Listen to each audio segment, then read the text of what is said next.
Hey everyone, so this is The Dialogue, and today I'm looking at Sherri Papini and Keith Papini. Now last year, Sherri Papini supposedly was abducted by two Hispanic women who cut her hair off and did unspeakable things on her, yet we have yet to find out what those unspeakable things are.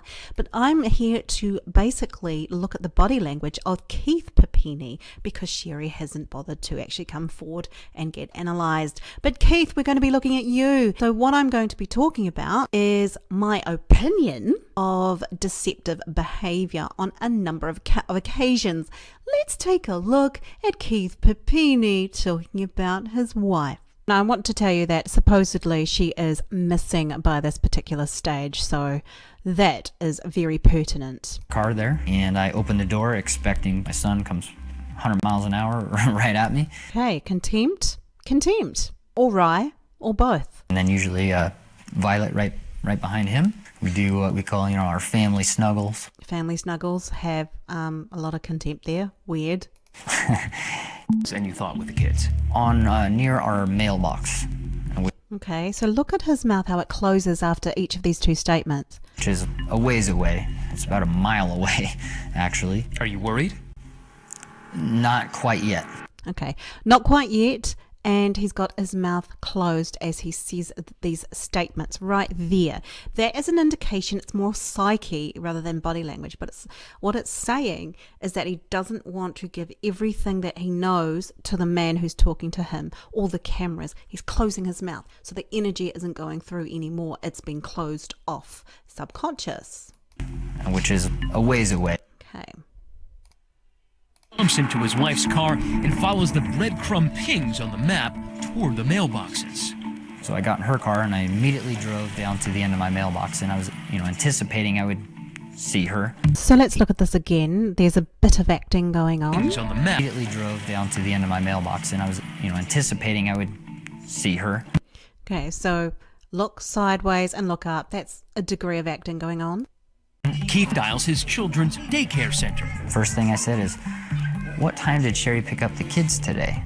And when she said the kids are here, that was like, something is wrong. Okay, that face right there tells me it's half dead. Something is wrong, and I see nothing wrong looking from his eyes. He is just completely, he's half dead.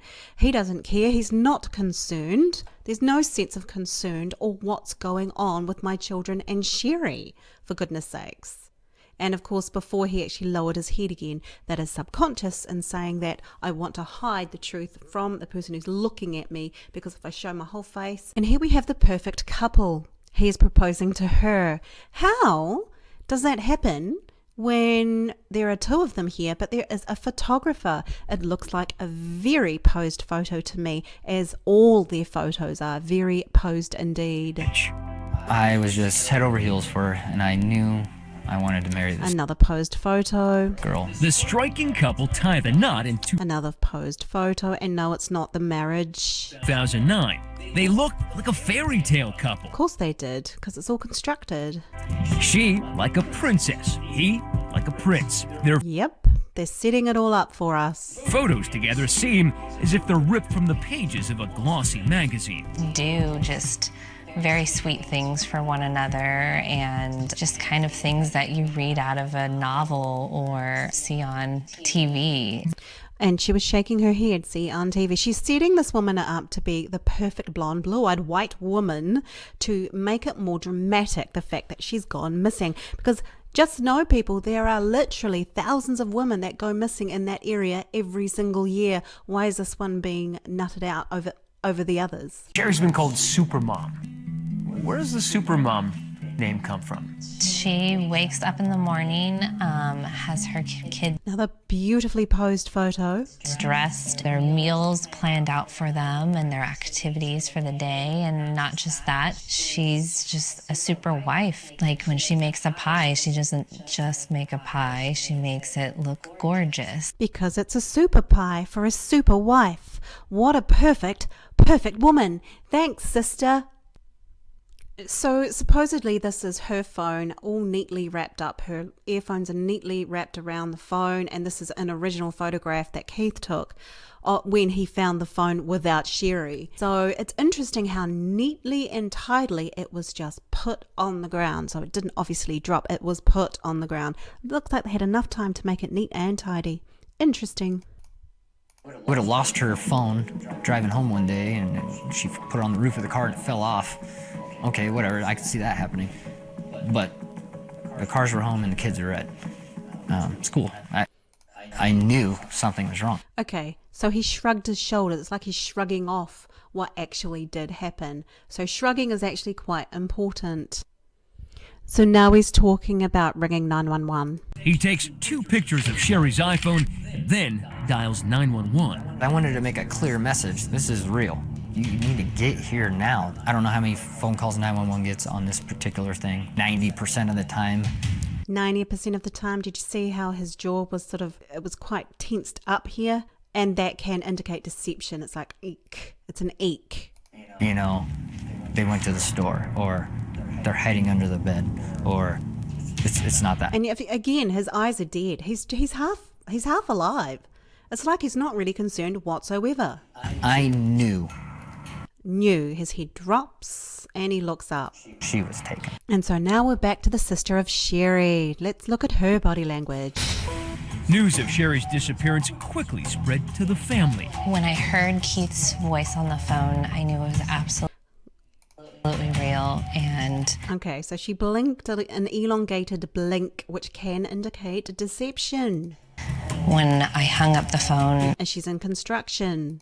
I fell down and Again, she's got long blinking going on and she's shaking her head. just started crying and told my husband that my sister's Okay, look at that. Let's just go back a little bit with her little tense jaw there. the phone. I fell down and just started crying and told my husband A slight drooping delight.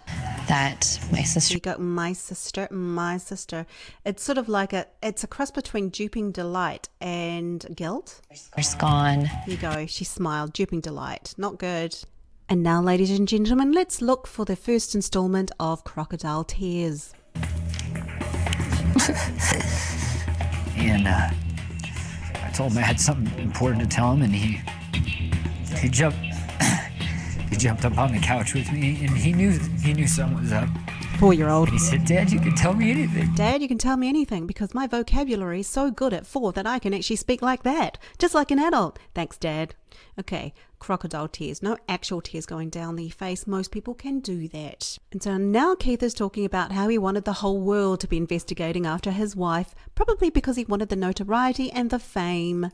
I wanted the Marines, the Army. I want a SWAT team to break into every home. And he's shaking his head because he didn't really want that because he knows that she was perfectly fine in somebody's house getting fed.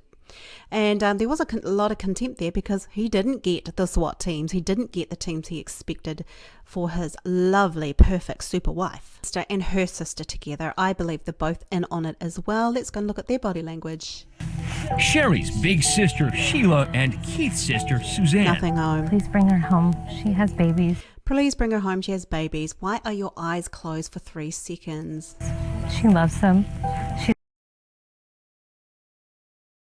Please just bring her home. Okay, so if you look at this one here, let's go back and see how dull and unemotional the face Family is. that loves her. Please just bring her home. Okay, now if you see her nostrils, they flared. While other sister with long hair is talking, let's look at the other sister, the younger Sherri's one. big sister, Sheila, and Keith's sister, Suzanne. Suzanne. Please Let's bring look her at Suzanne. home. She has babies. Okay, so Suzanne is blinking a lot, which tells me she's under a lot of stress. She will flare her nostrils, and that can also indicate deception. She loves them. She's a family that loves her. Please just bring her home. Just bring Sherri home. Okay, she also closed her eyes elongatedly. And of course, she's got a little slight drooping delight going on. I wonder if she's involved. Oh, and look here, we've got the 2 sisters and, of course, Keith. They're all posing in front of the camera, the video camera here. Posing. Almost more crocodile tears, guys. Little horrible things that I would go through. I thought about that. I thought about her being there, screaming my name, and that I wasn't there, and that really, that that really got to me. Okay, really? I don't feel anything. The litmus test is if you can feel something truly from your heart, because you can recognize in him that his heartstrings are being pulled and he's going through pain, hurt and pain that his wife could actually be dead, but we're not getting that sense, are we? And now for the second installment of Crocodile Tears, everyone. And I started walking, and I just went to my knees. Guys, don't let the music fool you. It's there to And, grab your emotions and to ramp it up. I thought, am I really hiking out here to look for my wife? And do I even want to? I don't want to find her right now, but I do want to find her. He's right. He doesn't want to find her, because if he found her early, then their notoriety and their fame wouldn't be as big as what it became. And so now he's talking about a female friend coming over to pat him on the back and wish him luck. Hugs me and let me cry on her shoulder for a little bit, and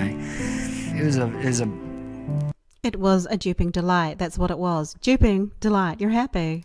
very sad and Very sad. Duping delight. Sadness. So sad. very emotional Very emotional. and angry. Angry. And he doesn't even look angry, people. He's got a slight duping delight on his face. Moment for me, and I'm very glad they were with me.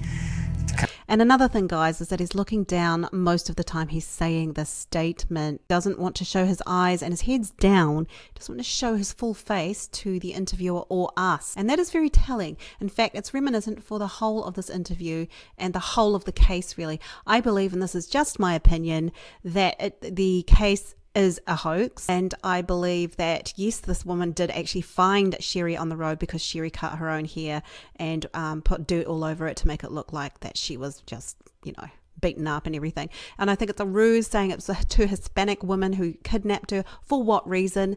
We are now in March 2017. We have found nothing else out about these women or what happened to Sherri. Supposedly she was branded, and good old husband here won't tell us what the branding is, and supposedly she went through horrific stuff.